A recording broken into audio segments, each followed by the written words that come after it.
Bonjour les filles, c'est Judith encore ce matin, puis elle est hyper contente d'être là.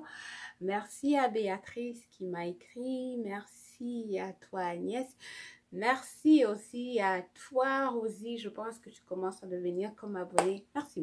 Merci pour les courriels, pour les conseils. Et pour toutes les remarques par rapport aux vidéos, comme j'ai dit dans une première, peut-être c'était en anglais, je ne sais pas si tu l'as regardé. I have really given up perfection. Fait que je m'excuse. En fait, je voulais dire que dans cette vidéo, je dis, ça fait longtemps que je pense commencer à faire des vidéos comme pour échanger, pour connecter, pour discuter, afin que nous, toi, moi, qu'on puisse comme s'améliorer, connecter avec les femmes qui veulent comme avancer dans leur carrière, dans leurs affaires, euh, les aider.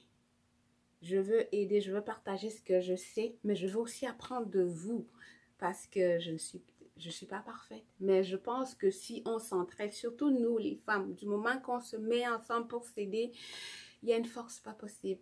Et c'est ça mon objectif, connecter les femmes, qu'on ne soit pas juste là, puis chacune à courir dans notre direction. On peut vraiment s'aider, puis réaliser des grandes choses. Et je disais dans une première vidéo, c'est depuis janvier que je pense faire des vidéos, puis je me dis, oh, je vais m'acheter une nouvelle caméra. Oh non, je vais passer des accords avec un studio pour que ce soit parfait, l'éclairage, le son. Puis nous sommes en juin. Ça fait 5 mois sont passés, j'ai rien fait parce que je voulais que l'éclairage, que le setup soit parfait avant de commencer. Entre-temps, ben, 10, 15, 20, les 30 femmes avec qui j'échange depuis quelques semaines, depuis que j'ai commencé à faire ces vidéos, 30 fois 2 parce que il y en a qui préfèrent l'anglais, d'autres le français. Je n'étais pas connectée avec elles. Pourtant, elles avaient des questions, elles avaient des choses qu'elles pouvaient m'enseigner. Fait que pour toi qui as dit l'éclairage puis la qualité de ma caméra n'est pas super, c'est pas grave, je m'excuse là, mais je vais commencer avec ce que j'ai et je suis sûre que dans le processus, ça va s'améliorer. Je suis en train de discuter avec un studio. Je ne sais pas à quel moment on va finalement trouver un terrain d'entente. Mais en attendant, je pense que c'est pas pire. Mon sous-sol, la peinture n'est pas si mal. C'est vrai que l'éclairage n'est pas optimal, mais je pense que le message, on l'entend. Il y en a quelques-unes parmi vous qui avaient dit, vous aimez les vidéos. Alors, ne serait-ce que pour ces 10 personnes-là, ça vaut la peine.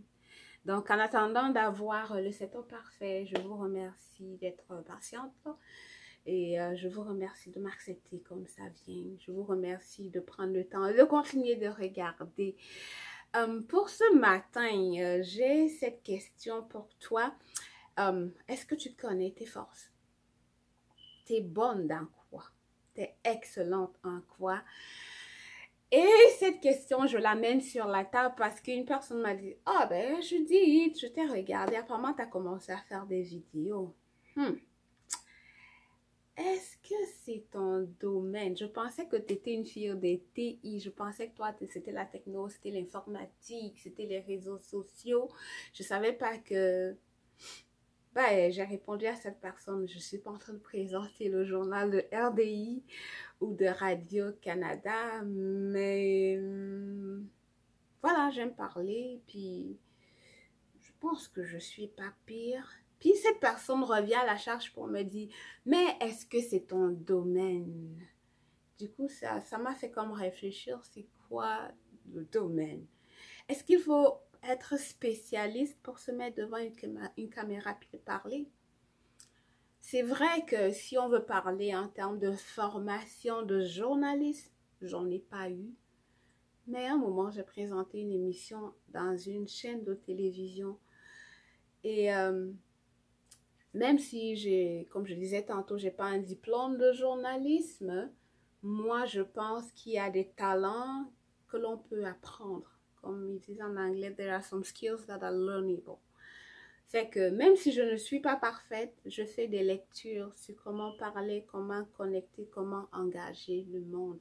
Et je sais aussi qu'avec le temps, plus tu fais quelque chose, plus tu t'améliores.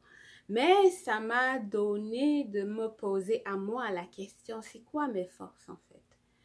Parce que quand on est excellent en quelque chose, il y a du monde qui peut payer pour bénéficier de nos services.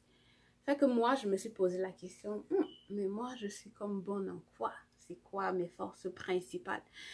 De façon globale, quand je regarde ma vie, je sais que je suis super grosse, vraiment bonne dans l'adaptation parce que à la base, je suis microbiologiste, mais depuis que je gagne ma vie, c'est dans les TI. Je connais les réseaux, puis les réseaux sociaux, développement web. Mais j'aime ça connecter avec le monde. J'aime les personnes. J'aime développer les gens. J'aime quand je rencontre quelqu'un pouvoir faire sortir tout le talent qu'il y a dans cette personne et qu'elle puisse comme exploser, être la meilleure. Fait que la question, je l'ai aussi pour vous parce que j'ai lu il y a dernièrement un autre livre de John Maxwell. Ben, vous ne devrez pas être gêné parce que vous savez déjà aujourd'hui que je suis une coach John Maxwell. Fait que je lis beaucoup sur de John Maxwell, mais c'est pas juste de lui, c'est pas juste ses livres, ses ouvrages que je lis, mais il encourageait le monde à bâtir sur ses forces. Parfois, on passe beaucoup de temps à travailler nos faiblesses, mais son encouragement, lui, c'était, ouais, les faiblesses sont là, on n'est pas parfait, personne n'est parfait, ni lui, ni moi, personne n'est parfaite. Mais au lieu de passer le temps à vouloir corriger, de prendre plutôt cette énergie et de la doser sur nos forces. Parce que en étant là, je vais prendre un exemple à haute voix. Si on va dire que, ben, Judith, elle est 7 sur 10 là pour motiver les gens, pour encourager les gens à aller puis à réaliser leurs buts puis leurs objectifs. En travaillant sur cette capacité à motiver, à coacher les gens, elle va quitter d'un niveau de 7 à 9. Et en général, le monde s'aligne, le monde va chercher les services des 8 et des 9 sur 10. Et ça fait du bien de savoir en quoi on est bon, en quoi on est excellent. Comme j'aime souvent dire, j'aime souvent niaiser avec ma soeur, elle n'a pas besoin de lire, elle n'a pas besoin d'étudier, mais vous pouvez lui confier votre mariage et vous pouvez être certain que vos invités seront heureux parce qu'elle connaît recevoir du monde. Elle connaît comment mettre le monde à l'aise. Elle connaît. Il y a une autre qui est super à la cuisine, que ce soit la pâtisserie, le salé, le sucré, les entrées, comment mixer les repas avec les vins. Mais ça, c'est pas moi. Oui, c'est pas mon fort. Je ne suis pas une 7 sur 10 dans les meilleurs mets, la cuisson. Il y a une amie, la première fois qu'elle est venue chez moi, me trouvait en train de faire l'undolé, un plat africain. Elle était comme... Mon Dieu, c'est fastidieux. Je dis qu'il y a des plats partout, c'est ça. Mais à la fin, elle a aimé mon repas. Cependant, c'était comme laborieux. Il y a d'autres personnes pour qui c'est pas laborieux du tout. On prend l'ail, on prend des arachides, on a mélangé. En un rien de temps, c'est fait. Puis là, c'est propre, c'est rangé. Fait que pour cette sœur-là, la cuisine, je lui mettrais un beau 8 sur 10. Moi, je suis pas une 8 sur 10 en cuisine. Je vais pas rester comme ça, puis dormir, puis rêver. Oh, si on mélange le sirop d'érable avec de la guimauve, ça peut donner un goût. Hey, moi, je pense pas à ça. Mais elle le fait, puis elle va s'asseoir, elle va le faire. Ça va donner un dessert exquis. Par contre, moi, viens me parler de projet, viens me dire, oh, je suis bonne pour ranger, pour faire de la déco dans les maisons. Mais je t'assure, j'ai beaucoup de peine à payer mes factures. Ouais, ça vient me chercher parce que je vois, oh, il y a un talent ici, puis il y a un manque. Est-ce qu'il n'y a pas moyen de commercialiser ce talent-là? Est-ce que c'est pas, tu fais de la déco dans combien de maisons? Tu peux en faire combien par mois? Et c'est parti pour faire comme un plan d'affaires avec un plan d'action pour aider cette personne-là à utiliser son talent pour gagner sa vie. Ça, c'est moi. Ça me parle, ça me charge. J'ai pas besoin de réfléchir. Qu'on me réveille à, oh, Judith, il y a telle personne. C'est parti, je démarre comme sur un coup. Fait que, en connaissant ses forces, on peut bâtir sur ces forces-là. Fait que, si toi qui regardes en ce moment, tu es comme, oh, ouh, je ne sais même pas en quoi je suis bonne.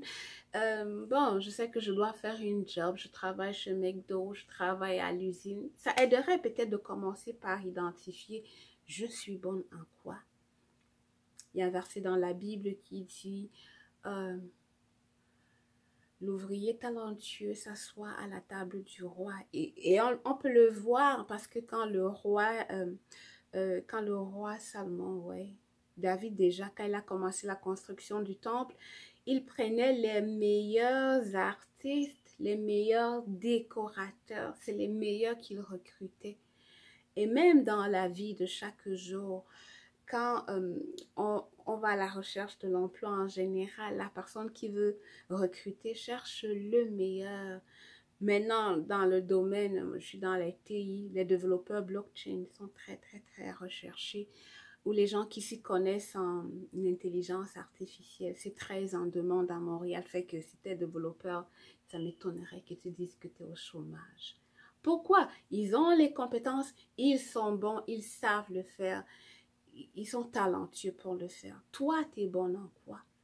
Ce serait bien, au lieu comme de faire juste, ok, c'est ça que j'ai trouvé à faire. Je suis bonne en quoi? C'est plus facile de te développer, de parfaire